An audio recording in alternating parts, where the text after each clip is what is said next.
Batchleads versus Privy, two powerhouse tools for real estate investors. But which one actually gives you the better leads in 2025?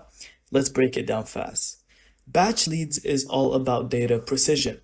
It gives you deep property info, skip tracing, and SMS marketing tools in one dashboard. If you like hands-on controls and stacking lists for cold outreach, Batchleads win. Privy, on the other hand, focuses on automation and market analysis. It scans MLS and off-market data in real time, showing you properties already meeting investor-friendly criteria, perfect for finding instant deals without doing hours of research. So here's the verdict. Use batch leads if you're heavy into direct-to-seller marketing and building your own lists.